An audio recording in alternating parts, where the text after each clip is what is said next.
गुरुजी, बहुत अच्छा आपने श्री महाराज जी और श्री भगवान राम के बारे में आपने बताया। और इस समय देश में दो ऐसे प्रमुख व्यक्ति हैं जिनका नाम बहुत अच्छे रूप से चल रहा है, जिसमें प्रथम नाम है यशस्वी प्रधानमंत्री देश के, भारत देश के प्रधानमंत्री आदरणीय श्री नरेंद्र मोदी जी, और उत्तर प्रदेश के मुख्यमंत्री आदरणीय श्री योगी जी के बारे में आप क्या कहना चाहते हैं, जिन्होंने इस राम मंदिर के लिए गुरु महाराज का, श्री देवरा बाबा सरकार का आशीर्वाद तो था ही, लेकिन कुछ युग पुरुष होते हैं जो कुछ कर गुजरने के लिए आते हैं, तो उनके लिए आप कुछ अपने वचनामृत कहिए। देखिए, श्री महाराज जी का वीडियो आप देखेंगे तो श्री महाराज जी आत्मा ही बोलते हैं। उसमें पत्रकार पूछता है कि राजीव आया था मेरी प्यारी आत्मा, इंदिरा आए थे मेरी प्यारी आत्मा। देखिए, सारा खेला आत्मा की होती है। अभी भगवान की कृपा से आत्माएं आती हैं, और वह आत्मा किस डब्बा में बंद है इस पर बहुत ज़्यादा ध्यान नहीं दिया जाता। वह आत्मा ही सब कुछ करती है।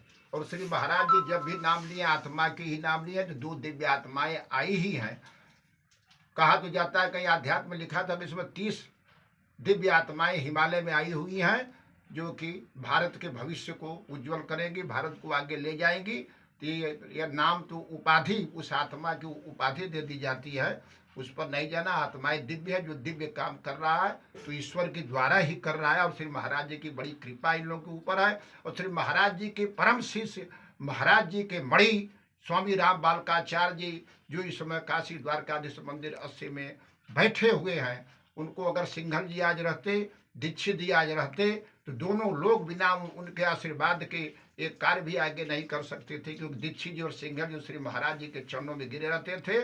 और महाराज जी की कृपा से ही यह सारा काम आगे बढ़ा।